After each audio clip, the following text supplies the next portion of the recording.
Welcome to The Explainer. Today, we're diving into a really intense debate going on in Japan, and it all comes down to one massive question. Should it join a powerful next-generation missile defense system? Okay, so first things first, what exactly is this Golden Dome we're talking about? Now, this isn't just about building bigger interceptors. Think of it more like a super smart, multi-layered shield. It uses satellites way up in space to spot threats early, like really early. And then it coordinates these advanced interceptors on the ground to take them out. It's a whole integrated network. And that right there, that's the heart of the whole issue. For Japan, is signing up for this a critical move to protect itself in a pretty dangerous neighborhood, or would it actually just pour fuel on the fire and make the entire region even less stable? Yeah, and this isn't some academic debate happening in a vacuum. This is happening right now with a real sense of urgency, because the entire security picture in East Asia, it's changing. And it is changing incredibly fast. And this really shows you why they're feeling the heat. The folks who want to join, they look at this and say the old playbook just isn't going to cut it anymore. They're pointing to North Korea constantly testing new hypersonic missiles that are super hard to stop. And at the same time, China is massively building up its own missile arsenal. The bottom line is pretty sobering. The region now has more missiles packed into it than at any other point in history. Just let that sink in. Okay, so with that as the backdrop, let's look at the argument for joining. The people on this side of the debate look at that threat map we just saw and basically conclude that standing still is simply not an option.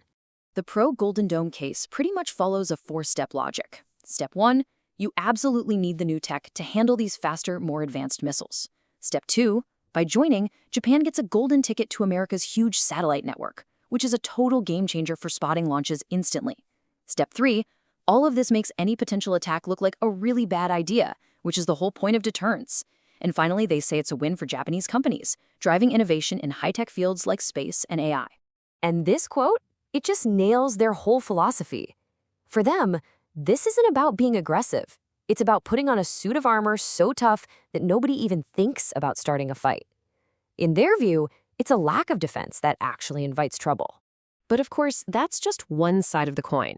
There's a really powerful counter-argument that sees this path leading not to safety, but to something much, much more dangerous.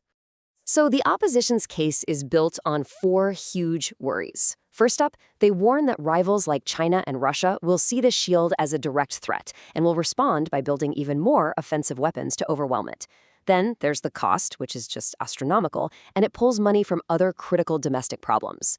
Third, it ties Japan's own strategic future even tighter to the US, which could limit its diplomatic freedom. And finally, and this is a big one, it's not a perfect shield.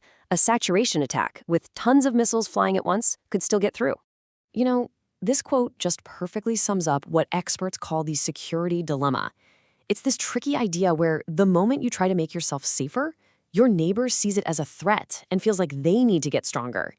It's a vicious cycle. Building a stronger shield, like the quote says, just gives the other side a reason to build a sharper spear. All right, so let's break down where these two sides really collide. Where they're looking at the exact same issue and seeing completely different things. First, on the arms race. On one side, you have people saying, hey, the arms race is already on. We're just trying to react to it. But on the other side, they're warning, no, joining this system is like throwing gasoline on that fire. It's going to make things spiral out of control. Then you've got the money. Is this a smart investment? The yes camp argues the cost of a real missile attack would be so catastrophic that this defense system is a bargain by comparison. But the no camp, they see it as pouring billions into a system that isn't even a sure thing, all while other vital parts of the country need that funding. And finally, we get to autonomy or independence. Here's the question. Does teaming up with the US actually give Japan more power by giving it tools it could never build on its own? Or does it chain Japan to decisions made in Washington, taking away its freedom to act? It's the same exact move, but with two totally opposite interpretations. So when you put it all together, Japan is standing at a major crossroads. It's staring down two very different paths, two completely different philosophies on how to stay safe. And this table, I think, really breaks it down for us. You can go with the Golden Dome, betting everything on technology and your alliance with the US. But the risk? You might just spark a bigger arms race and get tangled up in conflicts. Or you can say no thanks and bet on diplomacy and restraint. The risk there? Well, you might be left more vulnerable to the very threats that are growing every single day. As you can see, neither choice is easy or risk-free.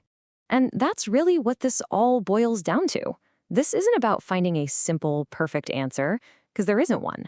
It's about making a really tough calculation. Which risk is Japan willing to live with?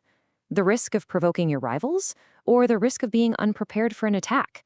It's a question with enormous consequences, and frankly, no easy answer at all.